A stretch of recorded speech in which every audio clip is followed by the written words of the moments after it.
button. We have the share Now, mics.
Hello, everyone, and good evening.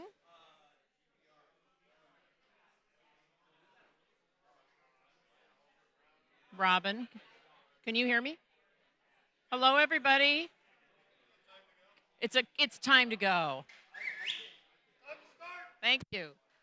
7:05. It's time to go. That's going to do it, Michael. Thank you.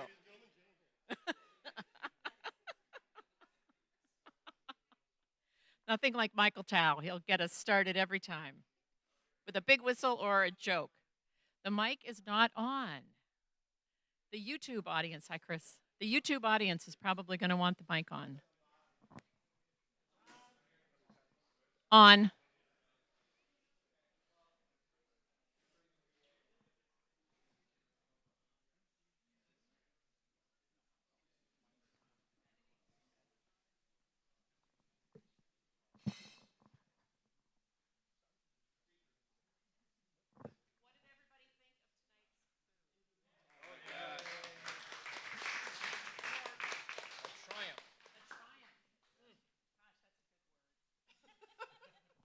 Okay. Oh, are we? Oh, there we are.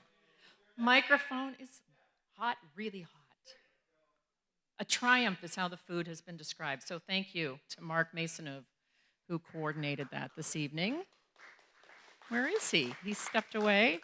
Thank you, everybody, for being here at the Film Hub and Inspired Images. The last time we were together was about a month ago when we were at the 94th Aero Squadron. How many people here were at that event? We had, I think, 60 people that night, and I'm thinking we have 50 or so tonight. So welcome, everybody. Thank you for being here.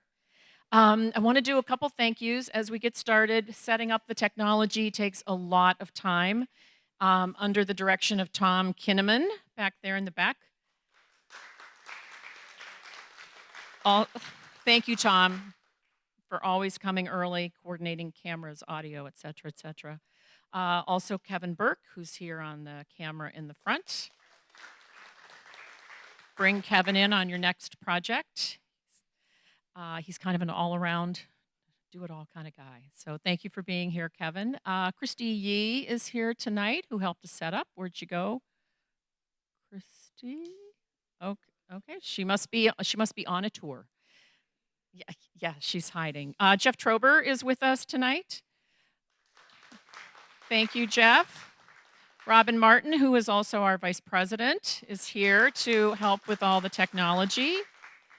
And then I also want to recognize, I think I got everybody except for our students from Options for All. Dan Roper is here with Deanna, who's a job developer at Options for All. And helping out tonight, we have Eric and Sam, two students who helped to set up. So big round of applause. Thank you for being here to help out. It really does take quite an undertaking to get this all put together and then up on YouTube so it can be watched later or by those who just couldn't attend in person tonight. Let's talk a little bit about the Film Hub and Inspired Images. Jim Ellis, will you come up and tell us a little bit about the space that we're in tonight?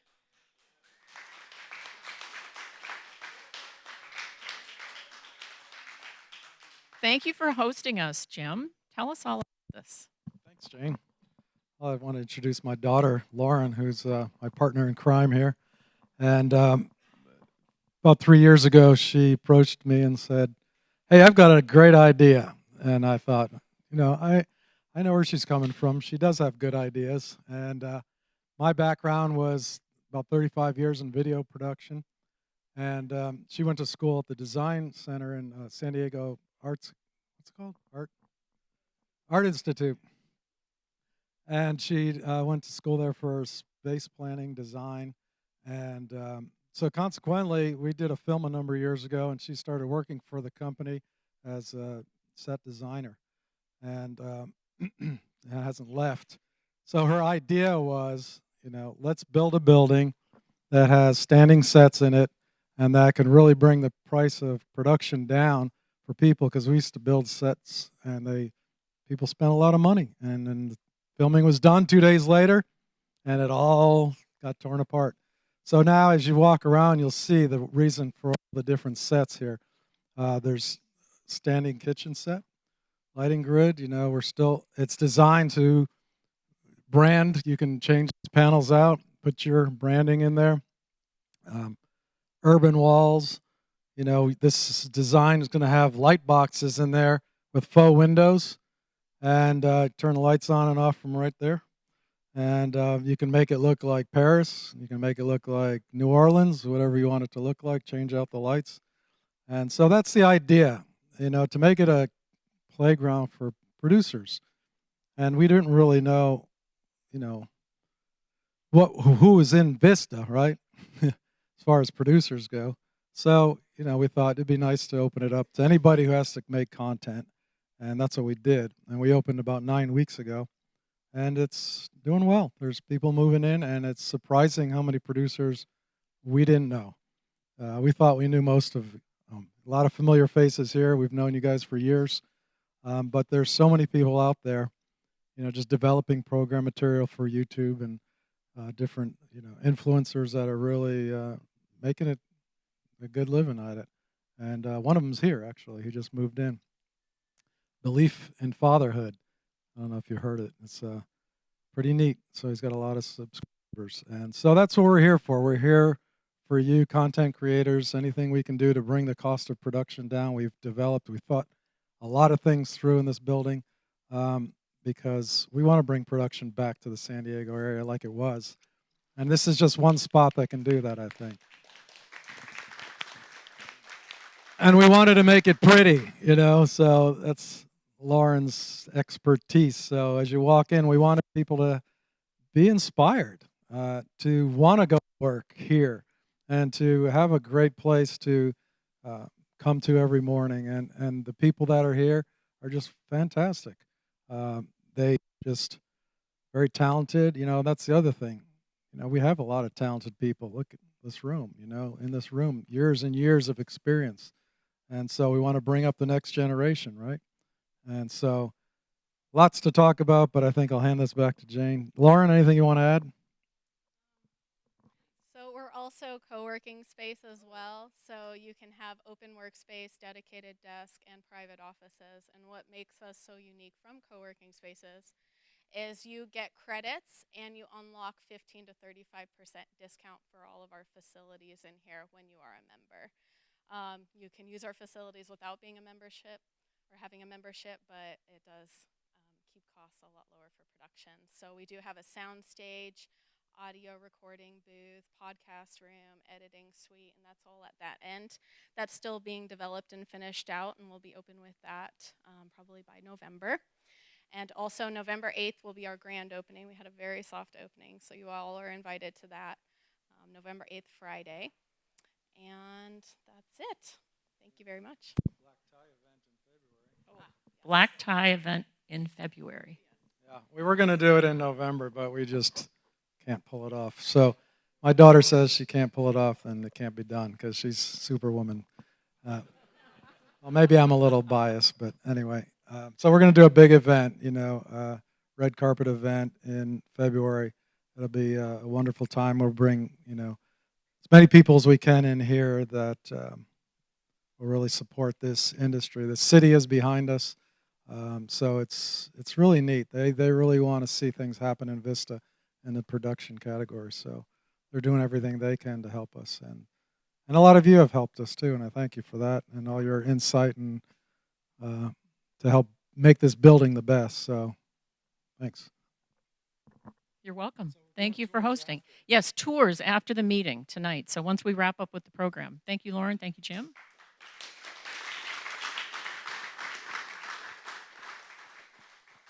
So tonight we are going to be talking about editing, the state of the art of editing. And I am looking to see if there is anyone in the audience who would be willing to volunteer to write a recap of tonight's meeting. This would be put in our newsletter. It only needs to be about 2 paragraphs. You would get a byline and a mention on Facebook, but we typically write it internally. I see a hand, and we thought we would open it up. So, Leanna Ahmed, say again? Liana Ahmed. That would be fabulous. Thank you.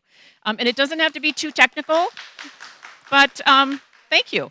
It's meant to just kind of be an overview of a few things that you learned tonight. So thank you for that. Our next meeting is on Saturday. Do you want me to pass the mic to you, Jeff? It's on Saturday, October 19th. We're going to be talking about audio. And here's Jeff Trober, who's planning the meeting, to tell us what you can expect. Thanks, Jane. And it's a Saturday. It's a pro camp. It'll go from, I think, 9 to 3, I think is our preliminary time. We will be taking you through the whole process of production, planning your audio, actually miking things up, getting things ready, recording. We'll do inside. We're going to be at Studio West. We'll go outside. We'll face the challenges of what it's like to try to record outside. And then after lunch, we'll talk about post-production.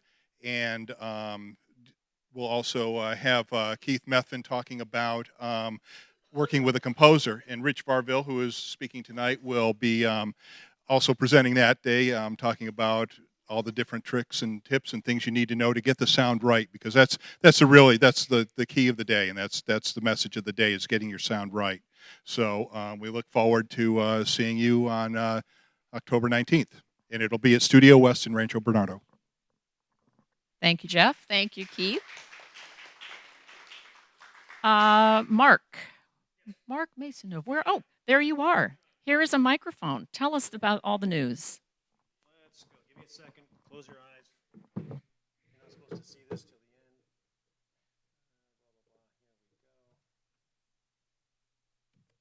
the end. Okay, so tonight we have a little more news you can use segment. It's a little longer than normal because there's a lot going on. I even threw something out. I wanted to put something in tonight, not put it in because there's just too much, and I respect the time of our fine panel. But there is a little bit more to go on tonight. And the first thing I'm going to do is touch on AB5. Anybody know what AB5 is? Okay, first of all, I'm not a lawyer, and this happens in a lot of meetings that I cover. This is a disclaimer. And then you're going to see from me, do not take it as legal advice. Okay, got that? Facebook, covering my 6 right here. So this is what's going on here for legal advice. Nothing's going on. However, I did look at this thing, and it's in a nutshell. What's going on, if you want to look at it, is go to its entirety. This is a great little spot. You can read it. It's laid out well. It is a exhaustingly difficult thing to read. There's so much in there. I got to imagine lawyers get tired reading it. It's just exhausting, but at least it's laid out fairly well. This little spot here has a real nice explanation of kind of what's going on with that bill, and we mention that because the bill is going to affect our industry in one way or another in what we do. So it's called the California Assembly Bill Number 5, and it's essentially making law from a Dynamex Superior Court decision from April of 2018.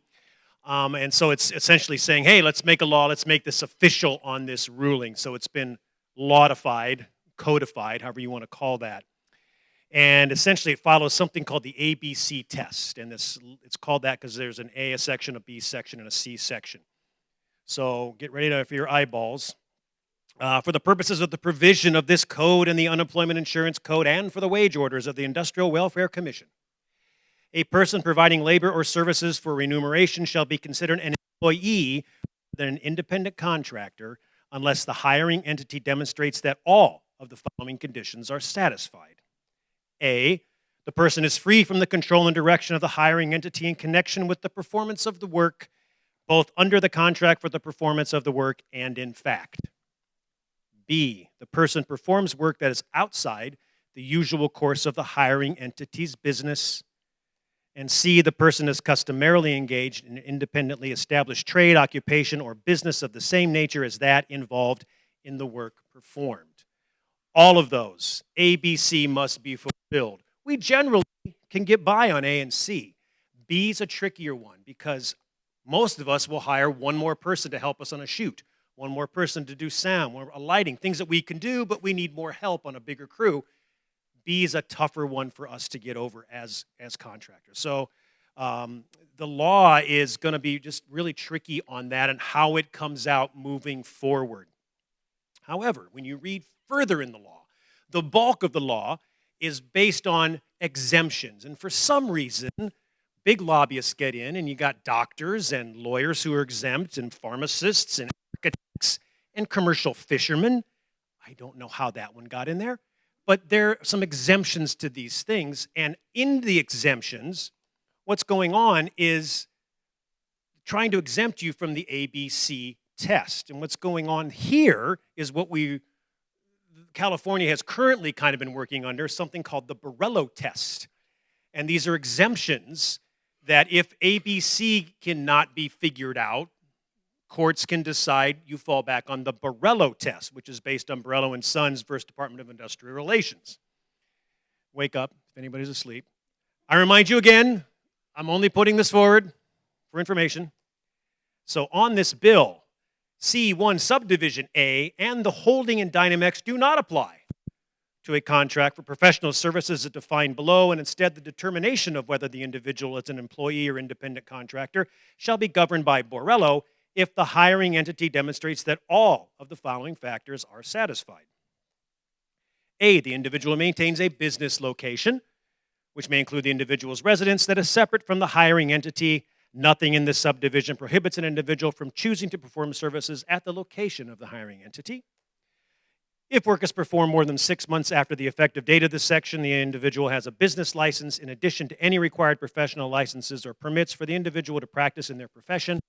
I don't know what that 6-month thing says. I'm not sure what that means, but that's B. The individual has the ability to set or negotiate their own rates for the services performed. This is pretty much us so far, right? Outside of the project completion dates and reasonable business hours, the individual has the ability to set the individual's own hours. Okay, so far so good. The individual is customarily engaged in the same type of work performed under contract with another hiring entity or holds themselves out to other potential customers as able to perform the same type of work. You're available for hire for a whole bunch of people, not just one person, okay? And F, the individual customarily and regularly exercises discretion and independent judgment in the performance of the services. This is what we all are working under now, which is largely why we're independent contractors, the Borrello test. But the ABC test seems to supersede the Borrello test. So the big question is, when does the Borrello test kick in? Does it affect us as independent contractors anytime? Are we only under the ABC test? Lots of questions. We're doing our best to try to get 1 or 2 entertainment-type lawyers to come down on maybe a special meeting to try to discuss what this might mean to us as independent contractors going forward, okay? So give us some time. Got to get this thing going, but we would like to get this done hopefully by the end of the year. If not, it's on our radar to get this discussed, okay? So, whoo, that's a lot of stuff, I know. Let's get into some more fun stuff. Yes, it's been signed. I believe it takes effective January 1. So, yes. And don't ask me any more questions. Yes, Greg.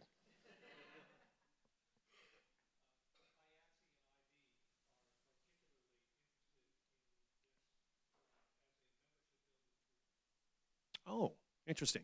Okay, there you go. IATSE and IB. Who? IB, International Brotherhood of Electrical Workers. Okay. How many of you went to San Diego State for this video, for this business, for doing this kind of thing? Great school. It's got a great program. A lot of things that go on at San Diego State. However, many of you may not know. How many of you know this exists at San Diego State? The Center for the Study of Women in Television and Film. One woman. Guys, it's just disappointing.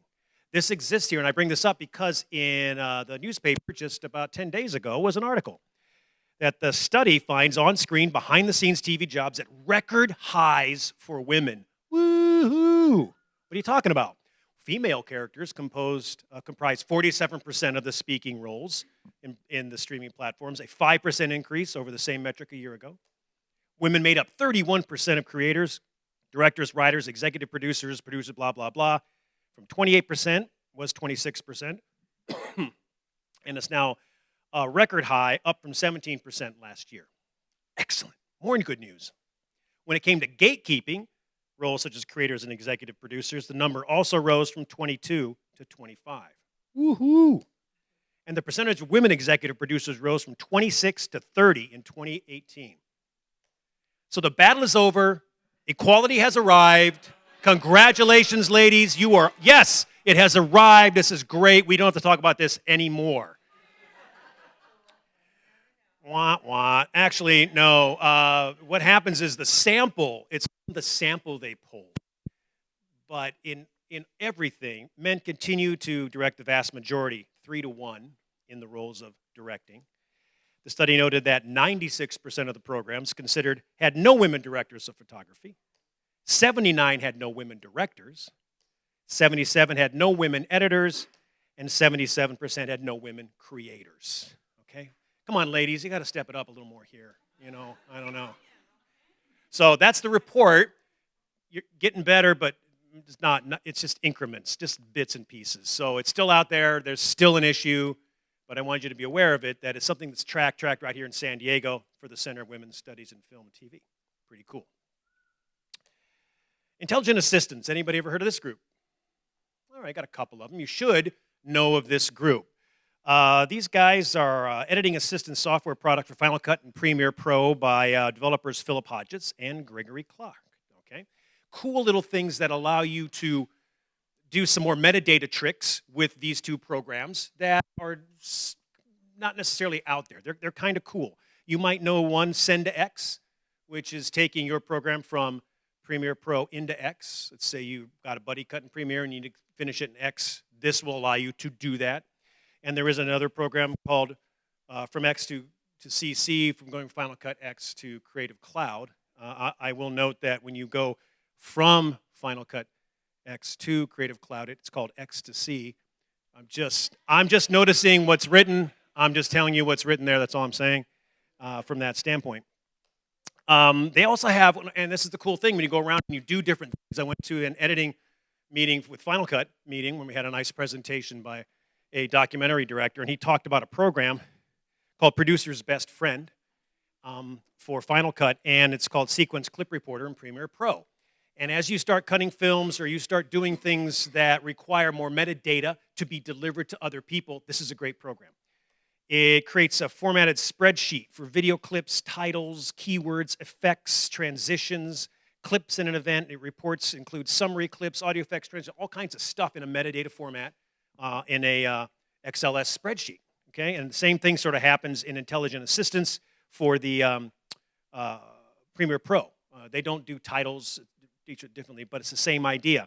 And some of those reports look like this. This is pulled from their website. I'm going to make them a little soft, but it gives you an idea. You get an effects report, a clip report, all the times in and times out, and durations and all kinds of cool things. And you can get a summary report of time. And what's cool is what they said is as you deliver things to you have a in that, how much music did I use? How many songs did I use of this music? How long was that song? How long was the voiceover? How much do I have to pay the voiceover guy if it's paid? All kinds of things that you can decide exactly with this. It gives you exact numbers in your project going forward without having you to spell it out and go in there and mark in, mark out, how long was that? Mark in, mark out, how long was that? Go down to the audio track. So it's a great little program. I recommend you get it. It's $99, I think, for each. If you're going to do this kind of thing, it's a great program from Intelligent Assistants. Now, on to editing trends for 2019. I know some of our great panel will discuss this, but I wanted to touch on some things. You look up these editing trends and you're going, okay, editing trends. There's probably only a few editing. What are the main editing trends? So you get digging around, you find out Vyond has 3 video trends for 2019. Okay. But Capwing has 5 important video trends you should follow in 2019. But not to be outdone, Mad Plum Creative has the 10 video trends they're looking for in 2019. But Wistia has 13 trends they're really super excited about in 2019. So we've got 31 editing trends you can look forward to in 2019. It's a lot of trending going on. But really, in a nutshell, just kind of going through there, the few that I sort of saw that had some semblance of similarity was mobile editing. This seems to be a trend moving forward. Adobe Rush has it, and Power Director for the Android platform, editing on your phone, because, can't get it fast enough, can't go back to the shop and cut it and send it to them. You got to cut it on your phone and have it to them immediately. So this seems to be the thing. So poke around on these types of things if you're interested, because mobile editing seems to be cool. Orange teal. Who knew orange teal was a trend? It's been around a while, but I guess it's retrending now. What is orange teal? It's this color. If you go back and you look up orange teal on the internet, you'll find a lot of examples of a lot of movies that use orange teal. Why orange teal? 2 things. One, most of our face tones are kind of in an orange area. The president certainly is in that realm, in that area. And 2, the colors of orange and teal are the farthest apart in the color wheel for contrast. So these are some of the science behind why orange teal is a cool look that seems to be cool. So learn your orange teal tricks, get that little filter, throw orange teal in there. VR and 360 editing. How many of you are editing VR and 360 now? Yeah. Well, you know it's coming because sitting down to 10 hours a day in front of an edit suite is not bad enough. You got to wear one of these now in the edit bay while you're editing. So how cool is that? That seems to be a thing. So VR 360 editing seems to be a trend. Now, as you know, it's not going to all of a sudden happen, but be aware, it's a trend. And finally, a cinematograph. Can someone hold your hands if you know what a cinematograph is? Right, see? What do you got? 2 people who know what a cinematograph is. I didn't know what a cinematograph is. A cinematograph is still photographs in which minor and repeated movements occur. It's like a GIF. Only some of these GIFs, man, you go online and look up cinematograph, the best cinematographs of 2018, they're awesome. They're really, really cool. They're thought out. They're not made from your dog jumping up, and harf and arf, and it's not that. It's well thought out cinematographs that are very, very cool to do that don't take a lot of production, but they take a lot of thought to think behind them. So look up cinemagraphs. And finally, for you, how many new editors do we have out there? People who are just kind of getting into the thing, thinking it out. What software should you use? It's a tough question. We got a lot of great panelists who can discuss that. Go to this site, and it talks about some video editing that you might want to use. And I mention that because you really want to narrow down your scope, and this site here will narrow it down to 42 of the best video editing software for Windows and Mac. So I hope that's helpful to go on there, decide which one you want to use. That's news you can use, and turn it over to our panel.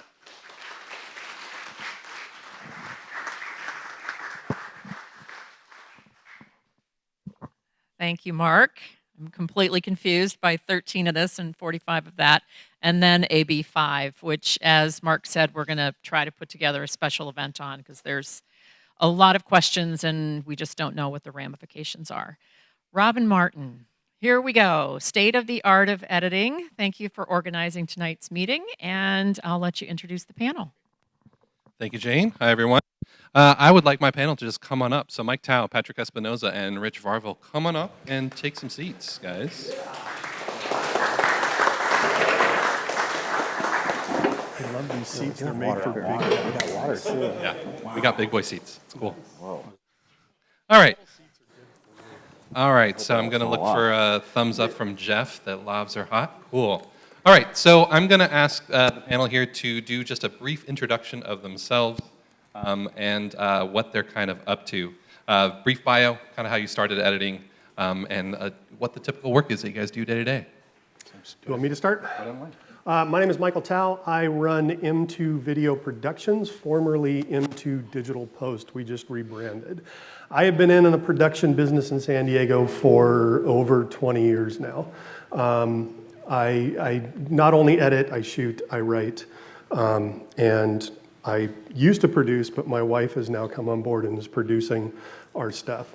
I got into the production game through the time-honored tradition of driving a dump truck for a living. I did that after I got out of high school, but I was always interested in production. So in the early 90s, I basically took some money and invested in an edit system and a camera, a wonderful super VHS camera.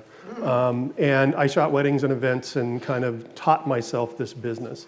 I was lucky enough in 1995 to be hired by Qualcomm when they were just starting up a production shop there. I spent 9 years there doing internal production for Qualcomm. In 2004, Qualcomm decided they no longer wanted a production shop. They were going to outsource it. So at that point, I told them, great, sell me one of those Avid Media Composers, sell me one of those Betacams, and outsource to me. And that's how my company started in 2004. We've since then expanded out. We have a lot of other different clients. The majority of the work that I work on is corporate work. Because I'm in San Diego, and that's the only way you're going to make money, in my opinion, in San Diego is through corporate work. There's not a lot of film production going on here. There's some television production. Television commercials are very difficult to make money at. But I do film work as well, and I love doing narrative film work. Everything that I've done that's narrative has earned me pretty much $0, but it feeds the soul. And it's such a different style of editing from doing corporate stuff that I just absolutely love it. Did I answer all of the questions I needed to answer? Yeah, let's go on down the line. Yeah, Michael nailed it on the narrative right there. My name's Rich Farville. I'm the owner of RSVP Films. And yes, that's my initials. Like some people take a little while to figure that one out. But my background was late 80s. I went to TV and radio broadcast school. And I discovered after about 2 years of that sucked. Basically producing little commercials, radio commercials, TV spots, newscasts, things like that. And it was, at the time, we had the big old VTR machines, tape machines that we kind of go back and forth, and it was a nightmare. And I'm like, I don't want any part of this. So I went into the music end of things, and throughout the 90s, I owned a recording studio and produced albums. And that kind of was a precursor for me to get into film-related and video later. From producing albums, you learn the process from A to Z and working with clients. So that kind of prepped me. The way I got into filmmaking, throughout the 90s, I always loved film and movies and things like that. And during the 90s, I did a couple little, like, really bad, like VHS kind of films and documentary kind of things that were horrible, that I don't even have copies of anymore. But about 8 years ago, I'm a musician, I was playing in a band, and the band was like, oh, we need a music video. I'm like, I can do that. And they're like, oh, I don't know about that. So that was kind of a launching point for me, but I decided from that point on, I was going to be doing story structure, and to date I've done over 40 music videos, and probably almost every single one of them are like short films with actors and sets and makeup and design and all that, and it's all the same process of storyboarding out and visualizing everything before you actually start on it. Like Michael, I do a lot of corporate stuff does pay the bills. I did my first feature film last year. I just recently am about 99% done on a new documentary feature film. And I've got several other projects. We're talking not a lot of film work in San Diego. And we have a film that, because lack of film incentives, we have to shoot out of state. We'd love to shoot it here. We can't do that. So we have to do it out of state. And like Michael, I do a lot of shooting. I direct, I write, pretty much jack of all trades there. And I think as an independent filmmaker, you have to do that. But I think editing is so essential to every aspect. And I tell actors I work with all the time, you should sit in the editing bay. And sound people and production design, everybody should sit in the editing bay and see what the process is like, because that's where it all comes together. That's where all, culmination of all of this work and collaboration, that's when you see it on the screen. So it's that important. I think that's about it. Perfect. Yeah, Patrick. Right. I'm Patrick Espinosa. I'm primarily a freelance videographer and editor now, but I got my start around the same time you did. It was in the late 1980s, about 33 years ago now, I guess. I was doing the radio and television program at Palomar College, and then I got an internship at KTTY TV, which is now KSWB Fox 5, for those that haven't been around that long. But I ended up getting hired maybe 3 or 4 months after that as a master control operator and videotape operator. So I just kind of kept working as I was taking classes, and then through that I ended up at a couple of different production companies.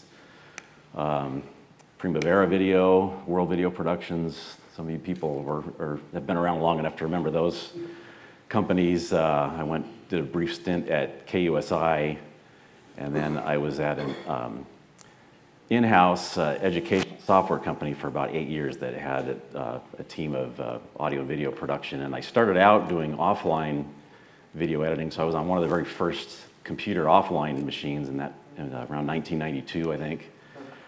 And then there was a need for a sound designer and audio sweetening guy, and so they asked me if I wanted to try that, and digital audio editing was just starting at that time, so I got to use one of the very first digital audio systems that was even before Pro Tools, which is what everybody knows now is the standard, but this was out even before that.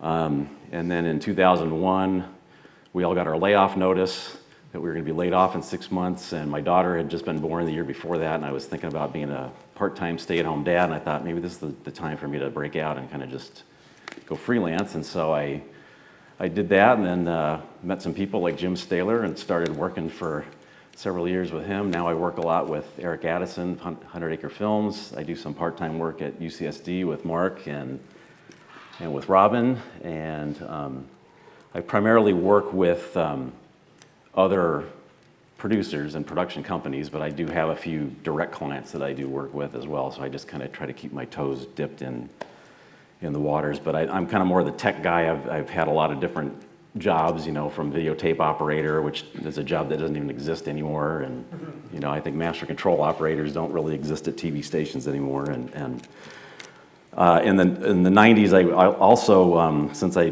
was doing the radio and television program at Palomar, I got an internship at KGB Radio, and I ended up getting hired as their remote broadcast engineer for both the FM and the AM station, doing like weekend broadcasts at like car dealerships and stuff. But that got me hooked in with the DSC radio show when they came to town in 1990. And then I ended up doing the 3 films that they made in the 2000s that they made for charity. So that was kind of a fun little thing to do, the guerrilla film style. You know, very low budget, but you know, it was a fun job. And I've also worked for 27 years on the KGB Sky show because they wanted to start putting video in the show, and I was the one video guy that they knew that worked at the radio station. So it's kind of good to, you know, take the radio and the television classes because you never know how it's all going to turn out. So one of the themes that we're seeing emerge here is that, at least in San Diego, you're not going to find too many full-time editors.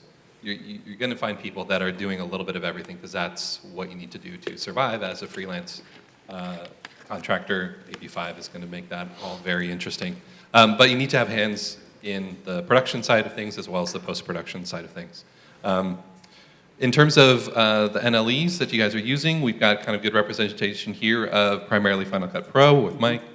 Rich is starting to use Resolve, just about 100%. 5 years now. Yeah. So Rich is using Resolve editing, and then Patrick's primarily in Premiere.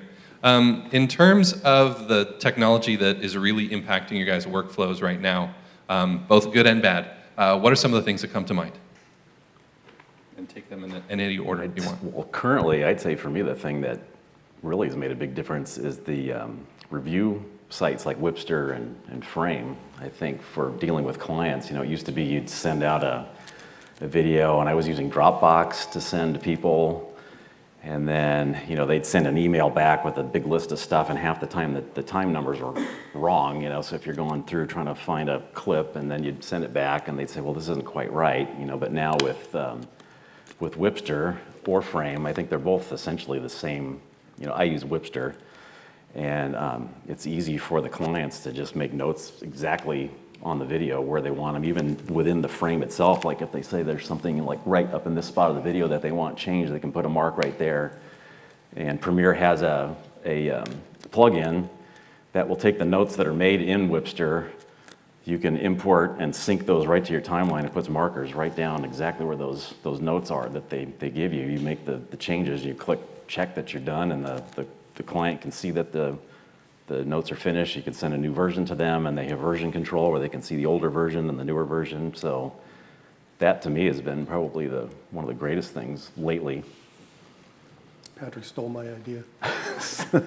For me, I shoot a lot. So I think for me, with the Blackmagic workflow, with their new, it's been almost a year now, with B-Raw, was a huge improvement because I can edit raw 4K files right on the timeline without having to make proxies or optimize media. And, you know, always need to do that, but it's nice to see it on your 4K monitor, really what you're, you know, working with.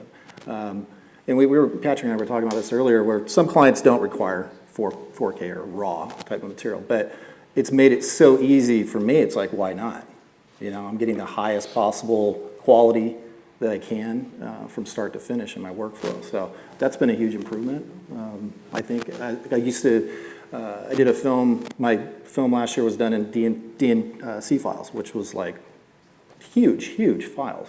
And you got to make proxies for it, and it just takes forever, you know. And then the rendering times are forever too. So so that's a huge improvement. If you're familiar with Resolve and the Blackmagic workflow, it's a really big thing. I would say the thing that has affected my work the most, just from strictly an editing standpoint, is larger frame resolutions.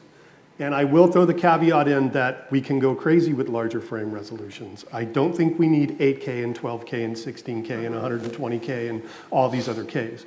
But at this point in time, the vast majority of my clients are delivering in 1080. I'm shooting everything in 4K. And what that allows me to do as an editor is to have 2 shots in one. Because the vast majority of stuff that I shoot is documentary style corporate talking head interviews.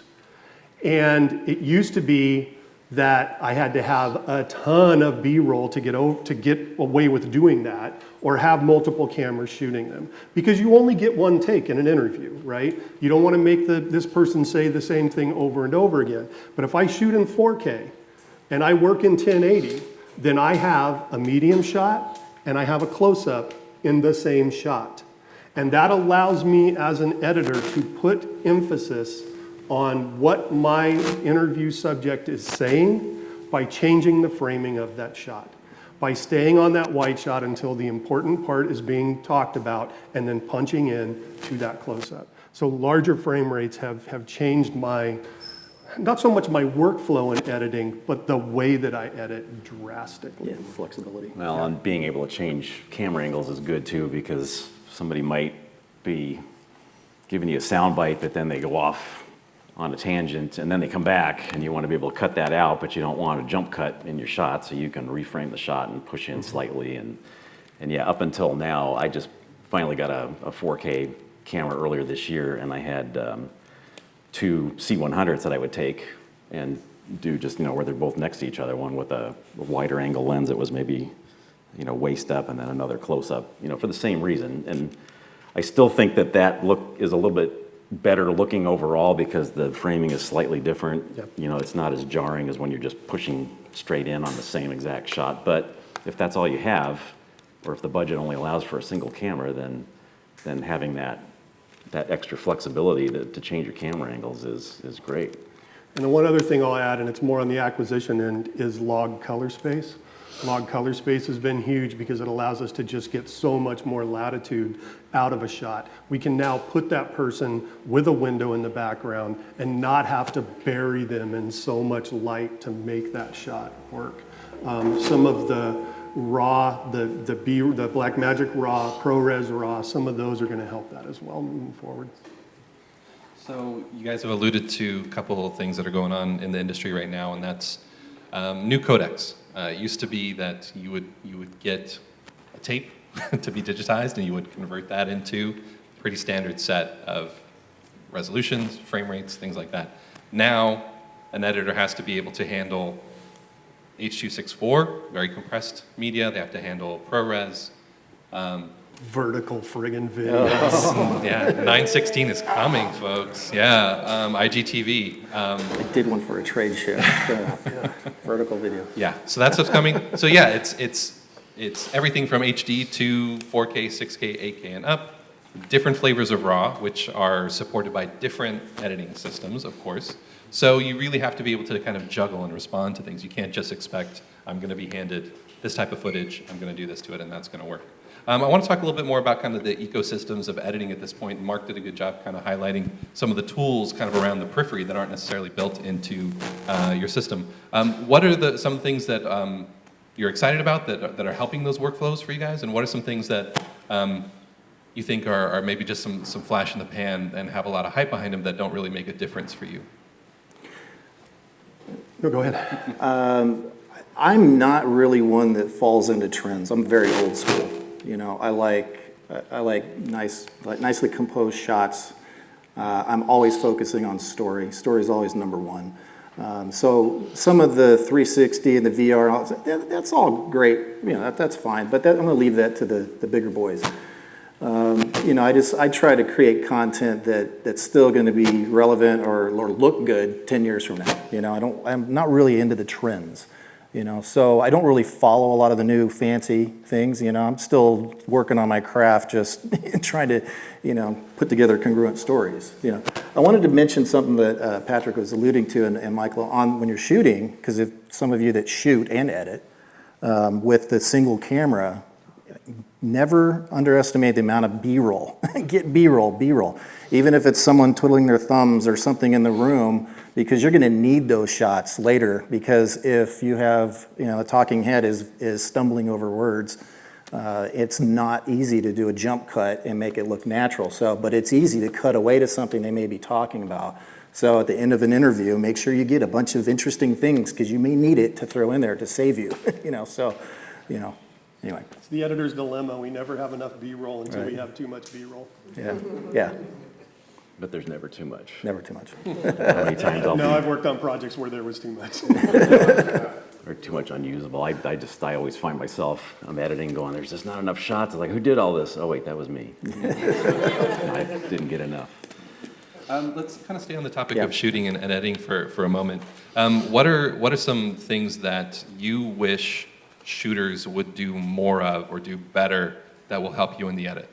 I tend to get stuff from shooters that are not very experienced, and so I get what I call fire hose footage, and it's just go, shoot here, shoot there, shoot there.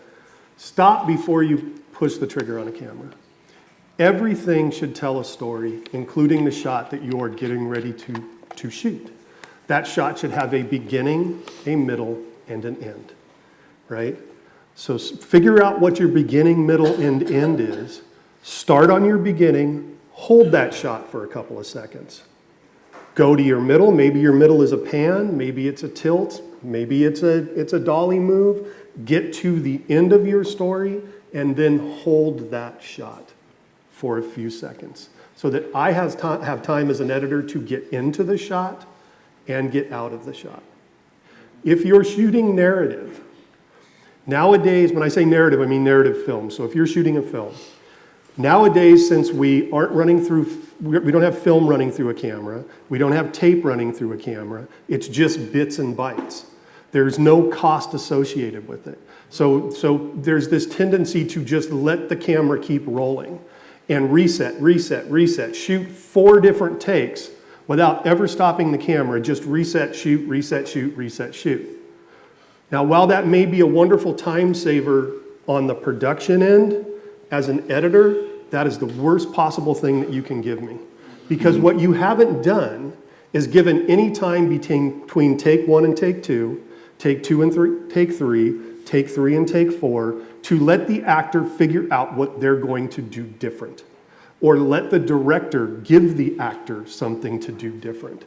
Because as an editor, what I need is options. And if I have 4 of the same exact performance, because you reset shot, that does me no good. And as a director, that does you no good. So take time. Take time between those shots to figure out what you're going to change to give your editor options. Yeah, and composition of shots as well. It goes along hand in hand with taking the time.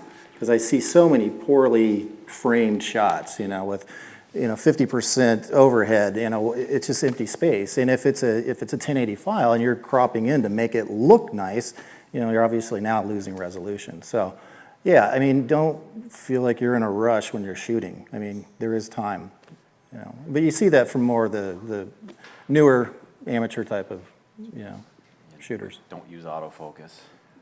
Yeah. Or just then double check your focus, use focus peaking. I use that all the time. I never turn that off my camera because I did one shoot one time when I first started shooting with the DSLR camera.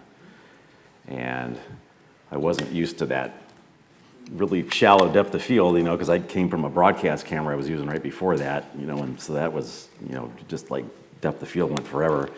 And I got the guy all framed up on the shot, and then he moved back just about 6 inches. And I only had a little small 5-inch monitor. It looked fine on that monitor, but when I got it back and looked at it at home on the big monitor, it was all soft. And I'm like, oh no, it was like the client didn't quite notice it. They were fine with it, but to me, it was like, ugh, I just, so. And I've been asked, and no, there's not a plug-in to fix Yeah, that. You can only sharpen so much. You can blur the in-focus stuff later, but you can't go the other way around. And try to, like, use a tripod. Don't do handheld if unless it's a style choice. But Yeah. I've been working with this guy who had a project where they sent the footage to him, and he's having me edit this stuff. And the guy that shot it is just like, he's handheld where he should have been on a tripod, and it's like shots of these big roll-up doors coming down. And you need to get the whole sequence of this. And then there was a couple sections where this guy's walking up to push the button to open or close the door, and then he walks out of the shot, and then the client says, well, we want this guy removed from the shot. Like, well, if it was on a tripod, I could have just done a split screen, or I could have just gone a little bit further on the clip to where he was out of the shot, moved that over, put that on a layer, and cropped it in half, and it would have been fine. But otherwise, we're doing what Mike calls brute force keyframing, to just, because the camera's just moving slightly every single frame, and it's off a little, so it never looks quite right. And so it's like you'd save hours of time just by that one little thing. You went from editing to bashing shooters. Sorry, Brad. We'll move on from that. I'm just as much of a shooter as an editor, so. I think all of us are. Yeah, especially when you're editing your own stuff, cursing yourself. I can't tell you how many times I've sat in an edit bay going, looking at a shot, playing back, going, focus, focus, focus. Yeah. I shot that. Yeah. Speaking of magic plugins, and there is no sort of magic kind of trick for making soft footage look sharp and crisp.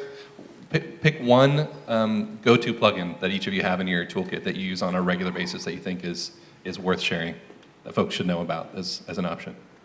For me, it's Magic Bullet Looks, which not too many people know about. They know about Colorista, which is the color grading software, which now is largely replaced by Lumetri built into Premiere. But Looks has the Colorista color panel in it, but it also has all these other adjustments that you can make if you want to make a graduated exposure. Like if you've got a part of your image that's slightly overexposed and you want to bring it down, you can go in and drag that and tell it how many stops of reduction you want to do. You can add a color gradient to it so you can make a sky bluer. It's some of the things you would do in Resolve, to an extent where you're using masks and things, but you can do vignettes where, like in Premiere, you're just kind of stuck with the vignette and you can't move it, where in Looks you can make it oval shaped, you can slide it anywhere onto the side of the frame. So if you have a person that's doing an interview and they're on the left side, you can just have the vignette over there and make the other side of the screen darker, so then the focus is on them. And sometimes you can even do like spot exposure adjustments that make it almost look like there's a light on the wall when there wasn't one there in the first place. So to me, it's like one of the most powerful plugins that you can use. Magic Bullet's really good. For me, if anyone in here is familiar with Resolve at all, not to downplay Final Cut. I spent many years doing Final Cut, and I've spent some time in Premiere. To me personally, I think Resolve is quite a bit more advanced. The learning curve on that is way harder, and it took me a couple of years to really get up to speed with that. And I go back to I have older projects in Final Cut. I go back to that, and it's like a foreign language to me when I get back to it. It's so off. Once you learn Resolve, Resolve's not really for everyone. It's not really a beginning type of editing suite. It's pretty difficult. But when it comes to plugins, when you get into Resolve, there's what we call LUTs, lookup tables, which are kind of preset looks, kind of like the Magic Bullet Looks has. But when you get a little bit more advanced into color grading and creating looks for your projects, you kind of get away from LUTs and you learn how to really work with the image, and that's why I shoot in RAW, because I have complete control over that image. But when it comes to any, there's so many that are useful. It's hard to pinpoint. It's hard to pick one. But Magic Bullets, if you're in, like Final Cut or Premiere, those actually excellent program. Red Giant stuff for Resolve is really good. I am a firm believer that your video is only as good as your audio. So I'm going to pick an audio plugin, which is Isotope's RX7. Yes. RX7 is absolutely black magic voodoo that came out of New Orleans somewhere in a blues club at 2 in the morning. It's just amazing software. It will save you. Yeah, it will save your ass over and over and over again. Dialogue denoiser is amazing, which is one part of the plugin. I could go look up RX7 and buy it. There's a couple of different versions of it. The lesser expensive version is around $350, $400, and then there's a $1,000 version.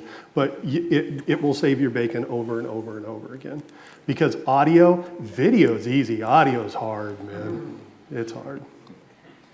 Yeah. So there's a really healthy ecosystem out there of third-party plugins to take whatever you're doing in any of these systems and expand it to give you additional capability that Adobe or Apple or Blackmagic doesn't have to develop for you. So it's definitely worth your time to go out and look around and hunt for some of those options.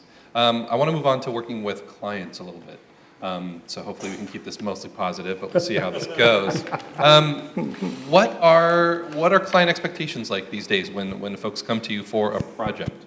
What are they looking for and expecting in the edit? Clients are always the most difficult part of your job, right? Managing clients are always the most difficult part of your job. That's just, we all know how to edit video. We love editing video. That's what we do. That's what we have fun doing. And then we take something and we give it to a client and we say, here, like me. And the client tears it apart and then you go back and you make the changes. You have to learn how to develop the ability to work with clients. And that may be a corporate client, that may be a director if you're on a film, but you have to have those interpersonal skills to work with them within your edit bay. I have one hard and fast rule in my edit bay when it comes to working with a client or working with a director. And that is, if I feel very, very strongly about a specific edit, I will argue that 3 times. If I get shot down the 3rd time, I don't argue it again. Because if it's a corporate client, it's their dollar bill. They're paying for it. If they're making a wrong decision, I believe that you, as a professional, have a responsibility to let them know you think it's the wrong decision. But if they still want to make that decision, it's their dollar bill. You do it. And it's the same with a director if you're on a film. That director's ass is on the line for that film. That's the first person they're going to blame if everything goes wrong. And if they're willing to take that responsibility on, then you as an editor have to respect that responsibility. And after the 3rd time, if they say, no, I want it this way, that's the way you do it. Yeah. I mean, he said it all. He said it all.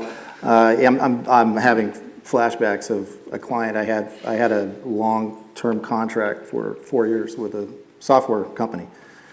And wow, we would script this thing out so perfectly. And then I would do it to the script and it's edited out. And I'm like, this is pretty good. I'm feeling pretty confident. And I send it and it's like, oh my God, the list, like 3 pages of notes that they want to change. And it took me, I probably went through this process for a year or 2 with different clients and learning. And it's like, how can I, speed up this process of these re-edits all the time? Because you start feeling like, wow, I don't really know what I'm doing. Like, wow, they're just beating me down. And you're like, why am I doing this at all? And then, but you're good at what you do, but like they're just not getting it. And like Michael said, you have to please the client. But I started getting to a point where I would start sending them some raw footage. Here, you go through and you pick out what you want from this particular one. And as soon as they started to understand how much time it's spent looking at certain things and making notes, they eased up quite a bit.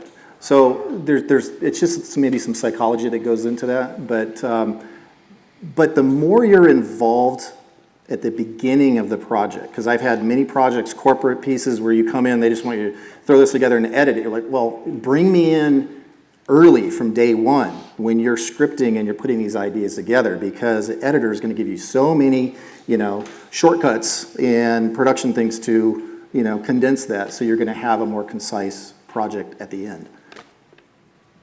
Yeah, typically the projects that I edit are ones that I'm actually also shooting, so I do get in on the ground level, usually with the client, and I know what their vision is going to be for the for the project, and most of my direct clients are nonprofits, and so they, it's usually like some video that's going to be for a fundraiser, so it has to be emotional, and I've kind of ended up developing this style where we don't use any narration. I usually just use the sound bites that come from everyone that's interviewed to drive the story.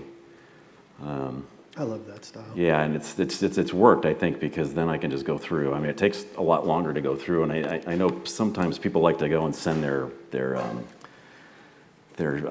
clips off to Rev or someplace to get them transcribed. Anytime I've worked on scripts that are transcribed, I'll sometimes have issues with them where they'll show me the cuts that they want, and like the words will be they won't work right when you actually cut them together, and so I usually just go through several times and just start listening to what clips work, and then just start putting the story together, and then I send that off to the client. And luckily I've had long-term relationships with some of these clients that I kind of know what they want now, and I usually only have one revision cycle with them. But I've had some clients before that were the type that only tell you what they don't like, and then they're very vague about it, and They have no idea what they want. Yeah, I remember one time I did a whole edit and I sent it back to them, and the only note I got back was like, "Yeah, we're not feeling it."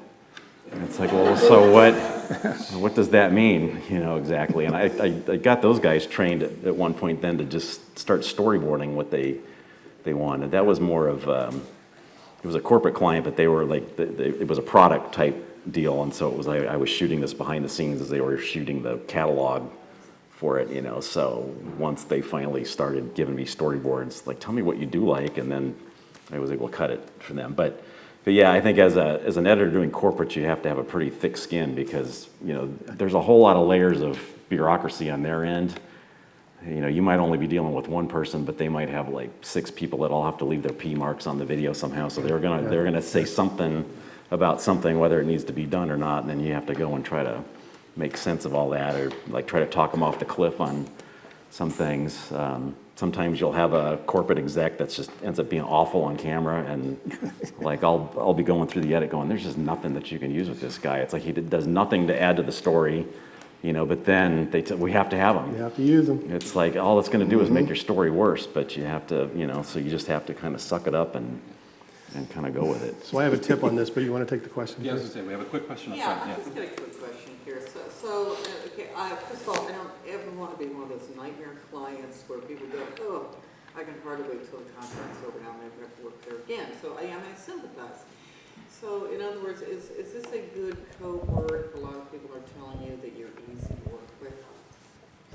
So the question is, if you get feedback that you're easy to work with, is that a good thing? From people say, you're really easy to work with. I enjoy working. Is this legitimate, or is this a code word? Oh, when you're telling a producer that? When an editor's telling a producer that? Yeah. That's probably a good Yes sign. and no. I mean, sometimes you genuinely get a producer in there that's enjoyable to work with, and the collaboration starts, and you just come up with really cool stuff. And I will always tell that producer, man, this is amazing to work with you. But you also get some clients that you're trying to encourage them to become that client. So you're telling them, it's easy. Yeah, I think we've been kind of focusing on some of the negative aspects, but yeah, I mean, there are clients that's great, and you build relationships, and sometimes when you have long-term clients, it takes a little while to learn each other's style, what they expect from you. So it's a collaborative effort. So a tip on review and approval, and I'm giving away a trade secret, and especially if any of you ever hire me to edit with you, then you're going to know I'm doing this. There's a thing that, and I think it was Ron Kilby who gave me this term for it. And the term is a Chinese gate. And it comes from Sun Tzu's Art of War. And Sun Tzu said that if you are going to defend a castle, have a gate that looks completely undefended. Because if you do that, you know where your enemy is going to attack. So how does this apply to editing? If I have a client that I know is one of those type of people that has to pee on it to make it theirs, I will leave a blatantly obvious mistake in there. That's the Chinese gate. Yeah. And I already know how I'm going to fix it. It gives them, and I think it's mutually beneficial. It gives them something to pee on. They feel good. I've already fixed it in the timeline, so I feel good. And in the end, the job's done and we both feel great. So Chinese gates, that's a tip. All right, let's hit on a couple of other client topics here. Turnaround times, and we're going to do kind of a little lightning round here. Turnaround times for projects, going up, going down. You have more time or less time? I think it's been consistently going down, but every once in a while I'll get a client that goes, well, we don't need this done for 2 months. And I go, that's like 5 years Yeah. for me. So, but I think it's been consistent. Mine's going down. pretty consistent. I mean, I haven't noticed really any change. Okay. Yeah, I'd say unchanged, pretty much.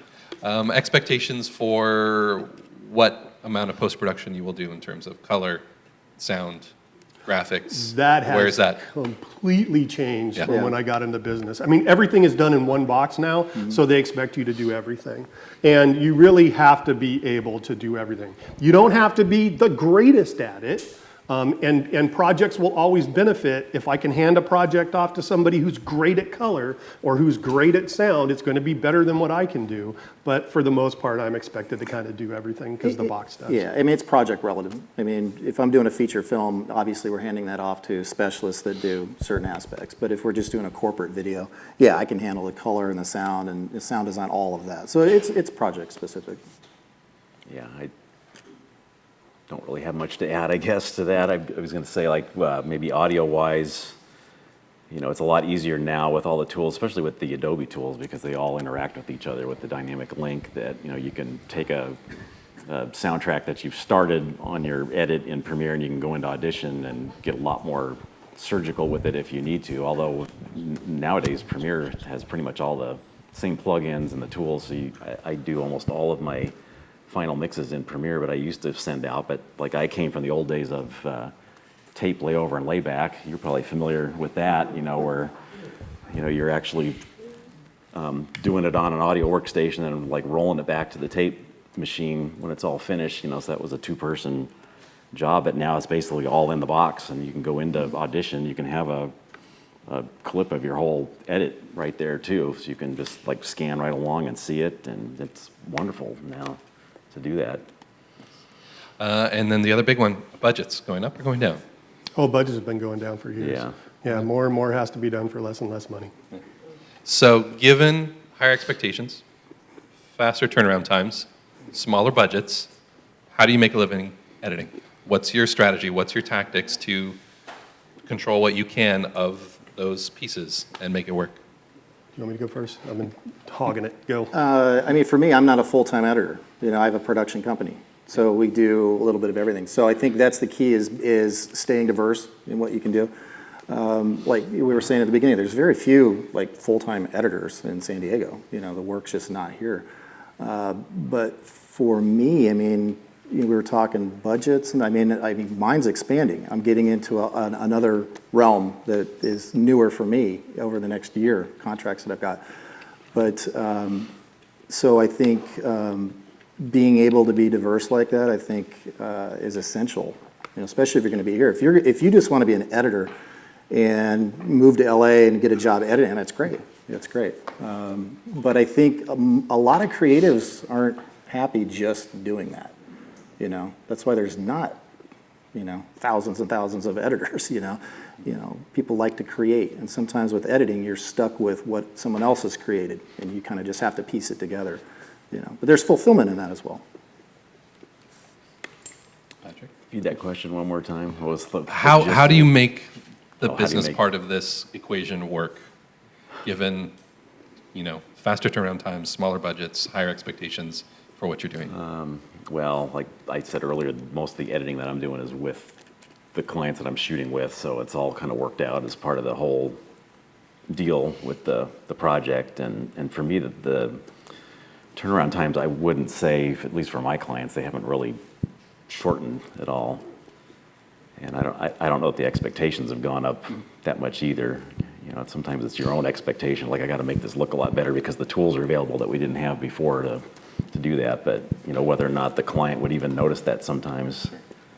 Or multiple deliverables as well. You know, you've got your YouTube version, your Twitter version, your Instagram version, your... Yeah. Some of the things that have helped me on cost, well, I mean, for one, the equipment itself has come down in price, right? In '05, I bought an Avid Media Composer and Adrenaline back then, and that was about a $60,000 purchase, right, for a 1080 system. Nowadays, I've got Final Cut and a G-Speed Studio sitting on my desktop and a Sumo next to it, so I've probably got 10 to 12K into it, and I'm cutting 4K video on it. Cameras have come way, way down. It used to be, you know, $30,000 for a Betacam and, you know, another 20 for a glass to put on the front of it, right? I now have a Blackmagic Ursa Mini Pro that's a $6,000 camera, shoots amazing images. I've got a set of Rokinon lenses for it. Not the best lenses in the world, but work for what I do. So a lot of the cost of the equipment has come down, so that's helped. The review and approval tools that Patrick mentioned earlier were a huge help for me. Because with these online review and approval tools, I no longer needed to buy office space, right? I was paying $3,000 a month for office space, and I found myself never having producers in my edit bay with me, never having clients in my edit bay with me. I got rid of my office space, converted a 400 square foot patio room into a studio off the back side of my house. So that saved me $3,000 plus got me a write-off on the house. And all of this was to keep overhead lower. The other things that I think all of us have done is there is no large post-production or production shops really in town that have a lot of people on staff. You know, my company is me and my wife is a producer, and we have a stable of freelancers, good freelancers that we go to utilize when the larger projects come in. So speaking of kind of client review and that process, and you guys have made some comments about, you know, working with people on feedback, whether people are easy clients or not. What are some of the things that trip up maybe inexperienced or producer directors, or maybe not even inexperienced, maybe seasoned ones that kind of know what they know and come into the edit bay or start making comments on a piece that you wish they knew something else, that you wish they had a different perspective from the editor's point of view? What are some of those things that you guys find that are challenging to kind of work through with people? Sometimes corporate clients are just trying to hit the message that they heard in the meeting they were at yesterday. And they're focusing on that. They're not focusing on the big picture. They're not focusing, if you're trying to do a storytelling piece, they're not focusing on the emotion of the piece. They're not focusing on the flow. I'll give you an example. We do a lot of work for a specific college district in town that has 2 different colleges, right? A community college district has 2 different colleges. We'll just call them College A and College B. We went out and shot a piece for them, and I edited together the sound bites in a way that made sense for the story, so that there was an arc to the story, so that similar sound bites were together, so that certain people might be finishing another person's conversation. I delivered that edit, and the first comment I got back was, "Oh, College A is like the first 5 people out of the gate. We can't do that. There's got to be a mix of College A and College B. It can't just be all one college." That's what was in their mind. That's what they were focusing on, because that's what they always get dinged on. So in that case, I had to go back and try and find a way to make it work within those new boundaries, right? So did that answer the question? What was the question? That's good. What are the things that come up in the edit that make it so that you're having to make those kind of conversations, you're having to make those trade-offs in a piece? A director or producer comes in with expectations that aren't necessarily clearly articulated, or the story's not there, or it wasn't shot for you to be able to do that in post, those kinds of challenges that you come up with. That's why I was saying I learned the hard way, trial and error too, that get involved very early on, make your voice known. If they have some sort of style guide or something that they've laid out for the project, and you see some holes or you see some things that might need to be there or that can be cut out, speak up and get involved in that. Because I've found by doing that, when the first edit goes in, I get down to the point now where I do one edit and then it's just one round, like saying the Chinese gate. I usually do the same thing. I leave something there to draw their attention to that, because I don't want to keep going over and over and over this project. So once that's done, but being involved early on they get a better vision for how you're going to deliver to them, and it seems to cut a lot of back end off of it, you know, and the clients seem to be happier, and you get more recurring jobs from it as well, so, which is important. Yeah, I can't really think of too much. Like I had last week, I was working with a client for Discover Coronado, and so that's one edit where all the footage is coming from, he's bringing it all in, but there could be times when, you know, the producer might obsess over certain shots and things like, oh, should we do this or move things around by, you know, where it's like, I don't think that really, like, you're kind of overdoing it, and so you have to just kind of gently massage them away from that, I guess, but yeah, I mean, I think sometimes you got to educate them as well on why you're doing what you're doing. I have a particular film we're doing right now where it gets in. It's a real roller coaster ride. It's comedy, it's drama, and it gets into a very, very heavy subject matter, and it goes for a little while, but I don't want it to drag down. And the client comes back and says, "Yeah, I want to cut this clip that's like 30 seconds long into this," and it's just adding on to it. And I'm sitting here going, I'm trying to keep this a little more lighthearted. I don't want to keep the audience down so long where they're just going to tune out, you know. And this is a full film, so you know, so you have to kind of fight for your choices sometimes. And I think, like Michael said, you got to let it go at some point because it's their money, they're the client. You know, but you know, it's your name on it too. So you want to fight for your vision, you know, for the project as well. That's a good point to bring up, and it's a good point because as an editor, if you're making a specific edit, you should have a reason for making that specific edit, and that way, if a client says, why did you do that, you can explain why you did that. And it's perfectly fine to explain to a client when they want to change something why you did it that way. Because again, like Rich said, they might not understand. Why did you punch in on that shot right there? Well, because that's when the client said your most important point that you want to get across. So I wanted to change something up to put emphasis on it, right? Have a reason why you're doing things. Yeah. Or the director who comes in and says, why didn't you use the circle takes? What, you know, being able to articulate those kinds of things. Why did you make a different choice in the edit because something else worked that you saw that supported the performance? Take was a little stronger or whatever, Those kinds of things. And you guys have kind of touched on something important too, just in terms of educating, especially non-creative, you know, corporate type clients who maybe don't have the words, don't have the vocabulary, don't have the experience to give you creative feedback that can work. If they're not feeling it, or they want it to be more edgy or they fresh, don't articulate or their points they very well have a a lot hard of time times. that. So that's where you really need to have that kind of open dialogue and working well with them. I think I saw a hand for a question real quick. Yeah.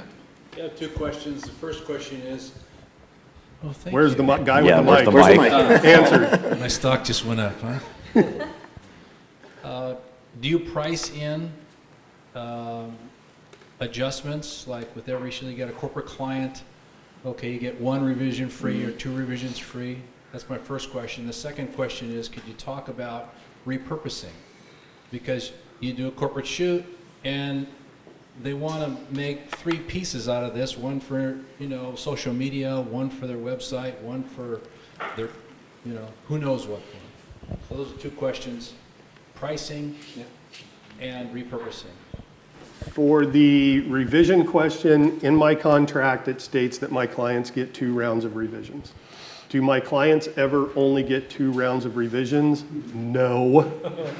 But at the 6th round, I can send them an email that says, okay, guys, we had 2 rounds of revisions in the contract. We got to get it right this time because we're already 4 revisions past that. So that's my way of addressing that. But is that more like if it's changed quite a bit, you know, like I might have stuff where it might be technically a third revision, but it's like I would just change one person's title or something, you know. No, it's like you're that's not not- going to charge them extra Yeah. for that kind of thing, but. And I'm sorry, the second question was? Repurposing. The piece. I just assume at this point in time that every piece that I do, I'm not just going to cut one video.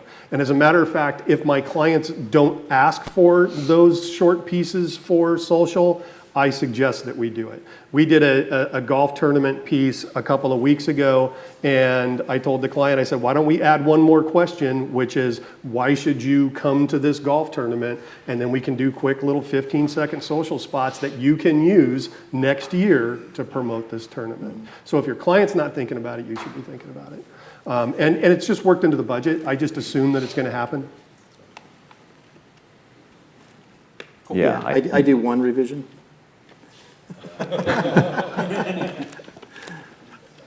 But All no, but one of the things with that though is, in my contracts, I do one revision, but I'm very lenient. It depends on, if it's not, I mean, if they're just extremely not happy with it, obviously I'll go back and get it. Once they're pretty happy with it, and then there's just a few things, that's my one revision. But if they just keep nickel and diming on little things, you know, then I gotta start charging. You know, if it's things they should have caught or that they wanted changed and they come back, that's the hard part of it right there. That's why I do one revision, but I also set a timeline for them to respond. That's in the contract, so I try to give them enough time. I've found a lot of clients will like get notes back the next day. Like, whoa, sit with it a little bit, you know, let it absorb, and then look at. And I'll even tell them, let it sink in for another 3 days, watch it again, revise your notes, and then get back to me. Then I get really precise notes. So then my second edit is almost there. How do you get paid? Half up front, half at the end? Typically, depending on the size of the project, I'm usually 50% upfront, 50% before the delivery of the final edit. They can approve and sign off on it, but I don't ever give any footage away until it's paid for. It and give it to them. From day one, I never release anything until it's paid for. Kind of industry standard is either 50-50 or third. Third would be third at contract signing, third at end of acquisition, third at delivery of final project. And it totally depends on the project, because like I'll have a project where I may have $7,000 to $10,000 worth of crew. No, I need that up front, so I got to get everyone paid on the job. When it comes to the edit and post-production later, it's a little more lenient because that's coming to me at the end. So, but I always try to get my crew covered, you know. Yeah, sometimes they might drag the edit on for months. Yeah. Did you And then, develop your own contract, or did you take it from somebody else? no, I took it from, I just kind of adapted from a couple different ones and then made it work for me. Yeah, same here. We've got to move on, so let's hold some questions until the end at this point, real briefly, yeah, and then we'll circle back. I want to cast our minds forward a little bit in terms of what we see coming down the road next year, 5 years from now. What are the changes that you kind of see coming? What are your concerns? What are you excited about for the future of editing? I don't know, maybe some of the mobile tools like the Adobe Rush or something like that just allows you to edit even quicker, I suppose, or more mobile. If you had to do something on site, it'd be better than bringing a laptop. I'm saying that now, but I don't know that I would actually ever do that. But See, for me, my suite's got 3 27-inch screens. yeah, that's And what I makes sit it. here like this, and I'm using every inch of it. And for me to go smaller, I just can't do it. I tried doing it. I was on the road for 3 weeks, shooting a bunch of corporate stuff all over the country, and then hotel room at night, trying to edit on a little 15-inch laptop, and it drove me nuts. And I couldn't do it. So I have to be in my environment, but I'm kind of old school like that. So. I think there's goods and bads coming down the pike. Which order do you want it in? Good first or bad first? Good first. So I think there's some really cool things coming down the pipe as far as, I mean, our edit systems are only getting better and better. They're only getting faster and faster. Our storage, our attached storage is only getting better and better. It's only getting faster and faster. Things like 360 video excite me. I'm not sure how I think 360 is wonderful if you're doing an event and you want to put somebody in that event, right? You want to put them at a concert, you want to put them at a sporting event, things like that. Amazing. But how do we as filmmakers use 360 in narrative?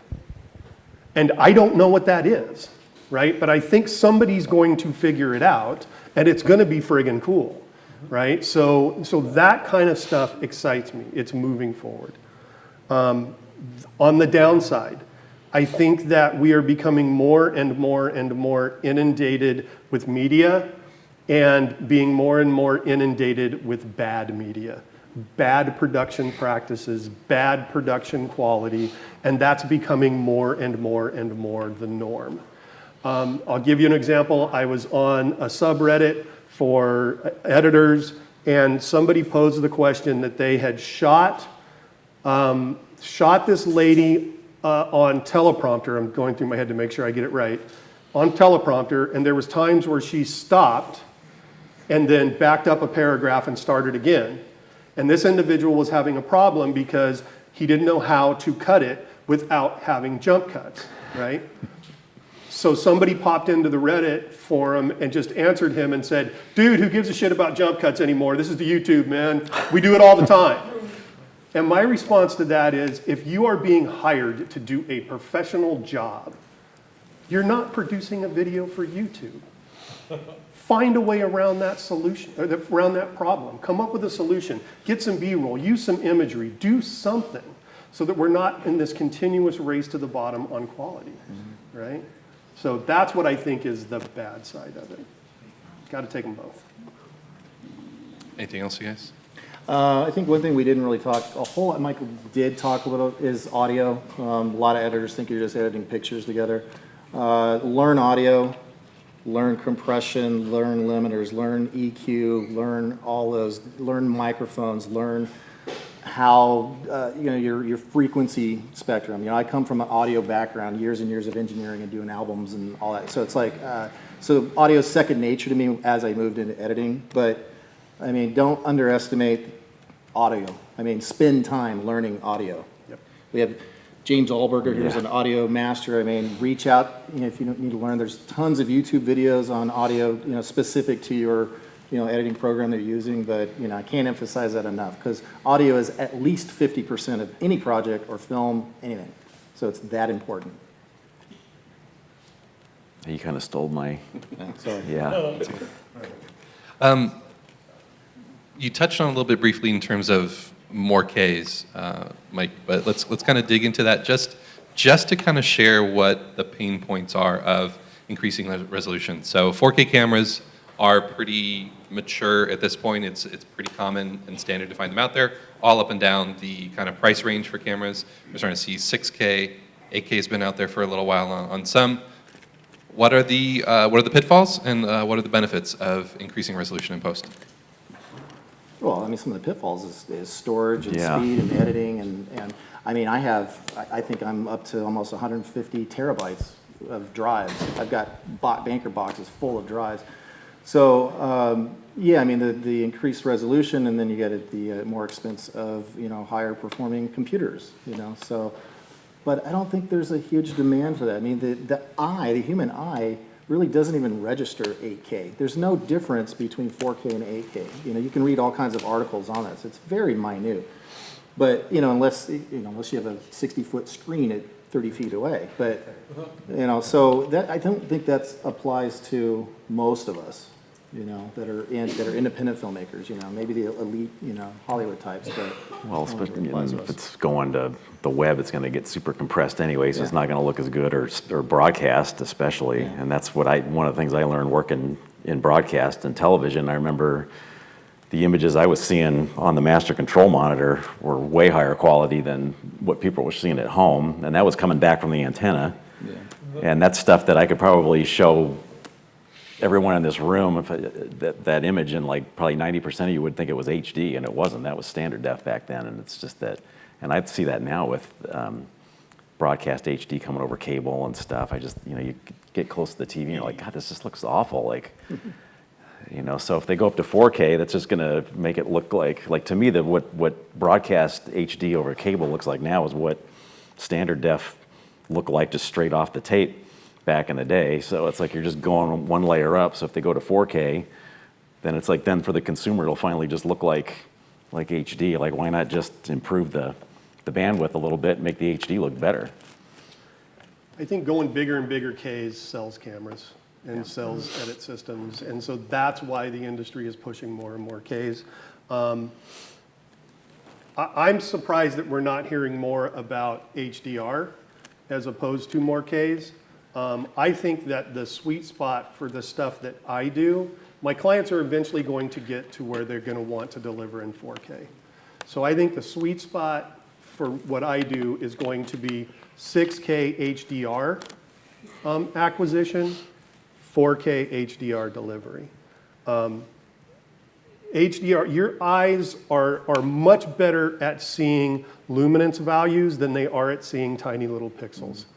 The first time I saw HDR was a couple of years ago at NAB, and they had 4K standard and 1080 HDR playing side by side, the same material, and the 1080 HDR made this stuff look like VHS. I mean, it's absolutely beautiful. The downside is Resolve guys are gonna probably have to color correct in welding hoods because it's so bright. But I mean, it's so much better. It's such a better signal than just going more and more Ks. But it's easier to go more Ks and sell more cameras. So we'll see where it winds up. The other side of that with cameras too is bitrate. Bitrate's, to me, is much more important than higher resolution. So if you don't know much about that, look into that. You know, you want to get a 12-bit camera over an 8-bit camera any day. Even if the 8-bit camera is 4K and the other, you know, your 12-bit camera only shoots 1080, 1080 is going to look better. It's higher bitrate, so. But that's another discussion. All right, I've got one last question for the panel, and then we're going to open up for general questions here. What is one piece of advice you would give to somebody who's looking at getting into editing, whether they're wanting to add that to their skill set and diversify a little bit as a shooter or a director, or if they're a student who's just getting started and they think they like the post-production thing? What are some pieces of advice you'd share? Well, it's like the hardest question, it seems like. If you're looking to get into editing, specifically as that's what you love doing, you are some crazy son of a bitch like me that likes sitting in a dark room and looking at the same piece of footage over and over and over again, right? If that's what you like doing, my advice to you is that you have to edit. That is the only way you learn how to do this. Because by doing that, you build up these skills of they're skills of empathy, right? When I can look at two different shots of the same exact thing, right? Two different takes, and this one works better just because of the way that that actor walked across the room, right? The way they carried their body. Maybe I'm cutting at this point because of the way that they delivered a line or had a sigh or a blink, and you only get to that by editing. You just have to have this, it's feeling first, right? And the only way that you get there is to just do it. Shoot stuff on your iPhone and edit it. Don't be afraid to shoot stuff that's bad and edit things that's bad. That's the only way you get to good, is to edit bad. I would say maybe learn writing, learn story structure, because pretty much in every video we do, there's story to it. Even a corporate video, there's story. So maybe learn proper story structure. You know, there's the 3-act, the 5-act, there's all those. So maybe just learn that, apply it in somehow. Another great book to read is Walter Murch on editing. The Blink of an Eye. Blink of an Eye. I've learned so much just from that. So that's kind of like industry standard book if you're wanting to get into editing. So. Yeah, then maybe, watch a lot of similar type of videos to what you think you're going to edit. If you think you're going to edit corporate videos, watch a lot of other people's corporate videos and you see their style. Because anytime I see one, I'll just watch it to see like what are other people doing, and you'll find some little thing like, oh, that's a pretty cool little deal he did. I never would have thought of that, or trying to figure out how to do effects. Just you can find a lot of YouTube videos on that kind of stuff. That's usually my go-to if I have some sort of a thing that I need to figure out, like, oh, I have to make this graphic thing, kind of do this whatever, It's like, and I don't know that, I'll just go out and find something on YouTube that somebody's already done it. But I think watching a lot will help you to develop your own style too, I think.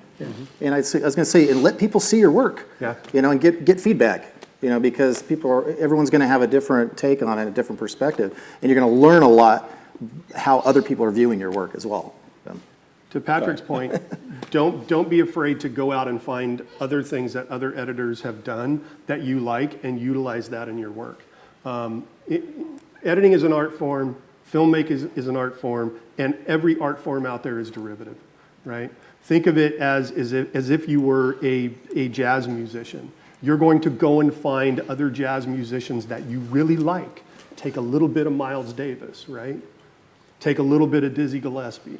take a little bit of Oscar Peterson, put all that stuff together. That's how you develop your own sound, your own style as an editor, is you find things that you like and incorporate them into the work that you do. It's not cheating, it's not stealing, that's just the way that this works. Don't be afraid to do that. Really quick one, I think it was last year, and Mark might remember, when at the Premiere Pro user group, Eric he told everybody to bring in their laptops, we're going to do an editing exercise, and so he gave everybody one scene of footage from the short film that he'd been making, and then we got into teams of 2 and spent whatever, like an hour or something, we had the script that he'd written, and so everybody did their own edit, and then everybody played them back afterwards, and it was really interesting just to see how many, 10 or 12 different teams, and everybody's was different. Yeah. They were all good in their own little way, but then you'd see somebody else, it's like, oh, I never would have thought to cut it that way or to use that shot that, I didn't think was a good enough shot, but when they used it, it was good, so. Nice. And I'll just add one more. Get out and socialize a little bit. Get out of the edit suite. Chat with other editors just so you get a sanity check every once in a while that no, you're not crazy, you're not in this alone. Everybody's dealing with the same challenges with clients, the same trying to wrap their head around challenging projects. Get out and build a network of folks that you can reach out to, because then those are also going to be people that you can refer work back and forth with as well. So at this point, you've been very patient. I'll start with you. Yeah. I totally forgot. Okay, so my question was going back to what you guys were talking about before. Oh. How do you define done? Oh, what's the old saying? A film is never done, it's just abandoned. It's very, very difficult to get caught in this loop of, oh, I can make it better, oh, I can make it better, oh, I can make it better. You have to get to the point where the budget allows you to make it that good. And you're going to feel like you're cheating yourself, you're going to feel like you're cheating your client because you know you can make it that much better. But if that's what the budget is, I mean, if it's a great client, yeah, you're going to do some extra. But you have to measure it against the budget. And that's for me, that's a horribly difficult thing to do. Ask my producer wife. I drive her nuts. Well, there's some projects, too, that you're a lot more emotionally attached to. And there's some it's, corporate pieces to me, like, it's fine. You move on. But they're story narrative, type of films. You get kind of attached to that. So it's difficult sometimes. Yeah, I think for me, since it's all corporate, it's like it's done when the client has a hard deadline and they have an event that it's going to show at, so it's like you can't change it after that. But then a lot of times they do come back and want to make revisions and like a slightly different version for online, so then it's never done. Short comment and a question. You talked about plugins. I do a lot of corporate interviews with people who are not made up, and I use Skin Smoother 2. It's cheap, it's real easy, and it works really well. A question though, what would be the favorite codec or format that a photographer, camera person should deliver to you? For me, I love ProRes because I'm cutting in Final Cut, and Final Cut just loves ProRes. I would love to get to a point where I can accept Blackmagic RAW into my edit system, but that's going to require Blackmagic and Apple to get together. So. But for me, for now, it's ProRes. Yeah, ProRes seems to. Yeah, ProRes is good. I'm not a big fan of Sony. just preference, but. We've got the mic traveling around, so we'll catch people as we can. Really enjoyed your guys' talk. Really inspiring. I'm a retired editor for about 10 years, so I kind of started right about the time when you started in the late 80s. Question, do you see now with this, let me ask you a question. Do you have customers that come to you that say, how do I get my video beyond YouTube? Traditionally, editors are, we create, we edit, we pass off. But today with the technology do you see a need for post-production or for to actually get into the distribution game? Is it for you in your current role, is it still just pass off, deal with it? But there's, obviously in the last 20 years, I've seen 30 years, 20, so you've seen a lot of these cycles. Currently, we're in this social media cycle. Right? That's a great question. We're kind of at a point where there's this, traditionally we have these roles, but you're talking about codecs, you're talking about exporting, you're talking about 1080. I'm just curious, do you feel a need on, do you see the industry as a whole, or you personally having to maybe get into the distribution game? Or, because, you got YouTube, right? You got these YouTube creators, and you got this new generation. I can create and distribute. Or do you see those lines still black and white? I'm just curious, from No, I think that's a great question. I'll give you an example I do a lot of music videos. I have different record companies I do music videos for. And a lot of times with independent artists, we don't have to worry about it with the record companies because they have outlets. But with artists, they always tell me, well, what do I do with my video now? And I don't personally get into, avenues of distribution because that's a whole other skill set. That's their specialists in that. But I always try to have something to refer them to. I have a couple go-to companies in that regard. Here, go to these. They'll put together campaigns. They know all the program directors throughout, and they'll take care of you. Pass it off. I don't really want to get involved in that, but I do get corporate clients as well. Same thing. Well, what do we do? How do we get this on social media? How do we do all this? So, well, you hire an expert that's going to get you the best results. That's not my area of expertise. My area of expertise is putting this together for you. So yes, anytime I can push it off, I do, because I don't want to get involved in that end. My answer would be pretty much the same. I would hand that off to somebody else. Let's take 2 more questions. You got one, Bob? Yeah? All of you are obviously good at what you do, and you usually push the button to export it out. What, when, why do you hire out someone to help you with post-production? Feature film. I have a couple feature films coming up, and that's when you have to know when you got to pass it off to other professionals, so you're not trying to take on too much, and define your role for that film. Like the films that I'm going to be involved with, I'm not editing. I'm going to be directly involved with the editor. But with my editing background, I can give very educated opinions on why I want certain things done. It should make the process go smoother, hopefully, but it's to be seen. Sound or color, or when I you think decide it depends what on to the do? size of the project. Yeah. Yeah, I normally don't have budgets to hand off to sound, hand off to color. It's normally me doing it. If I do have budget, I may bring in motion graphics person to do that kind of stuff, because I'm not the greatest motion graphics guy in the world. But it all comes down to budget for when I'm going to bring somebody else in. We've got our last question right here. Waiting on the mic for Mike. You're handed a set of interviews from a corporate project. What's your process on going through that footage and figuring out what story it is that you're going to tell? What are you looking for? My first step is to figure out from the client what their messaging is, right? That's step number 1. I've got to hit this message, that message, this message. With that in mind, I will go through that footage and try and figure out where those messages are being pushed. And it's not as simple as, okay, interview A hit message 1, interview B hit message 1 and 2. Sometimes it's interview A did kind of a half-assed job getting to message 1, but if I take interview C and take the back end of his sentence and put it onto the front end of this guy's sentence, then all of a sudden it's said succinctly and coolly and brilliantly, right? So I'm thinking that as I'm going through interviews.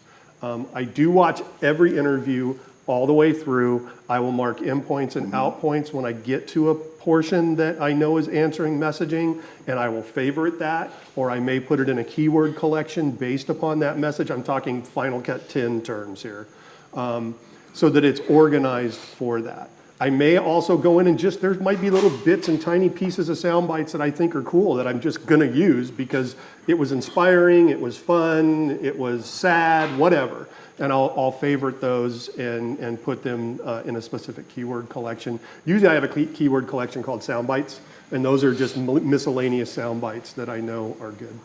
It's funny because sometimes you'll go through that and you find a couple sound bites from interviews. You're like, oh, this is great. You put them in there, and it does go with the narrative. And then the client's like, yeah, I don't like that. And then I had one recently we did for a big dental company, and one of the board members, I didn't know who this guy was. He was the worst interview. It was horrible. And I just cut him out. I'm like, I didn't even use him because we had about 10 others. Put them all in there, right? Well, where's, Joe? He needs to be in there. I go, well, he was pretty horrible. And I said, well, I just sent them the raw footage. I go, here, you tell me what we can use. And they came back and they said, well, there's like 4 seconds here, use that. And then they got it. They saw it and they went, wow, okay, he wasn't very good. So yeah, sometimes it's tricky, but like Michael said, yeah, anytime you can take a similar narrative from several different subjects and combine it into a congruent thought, it's pretty cool. It's like sort of magic happens. Instead of one talking head the whole time, and then next point. So that's where you can get really creative with your editing, especially if you have interviews of people that are saying a lot of the same things. They get really kind of redundant. So yeah, that's I was going to say my process is pretty similar to yours, and most of the time the interviews they're asking the same questions of all the different interviewees, so it's easy to kind of put those together into a montage. So I do the same thing that Michael does, where I go through the entire set of sound bites. Like one time I'll just listen to it all the way through without making any marks at all, just to get myself familiarized. Then the second time I'll start cutting when I hear something that sounds like a decent sound bite. I'll just move it up a track on the timeline.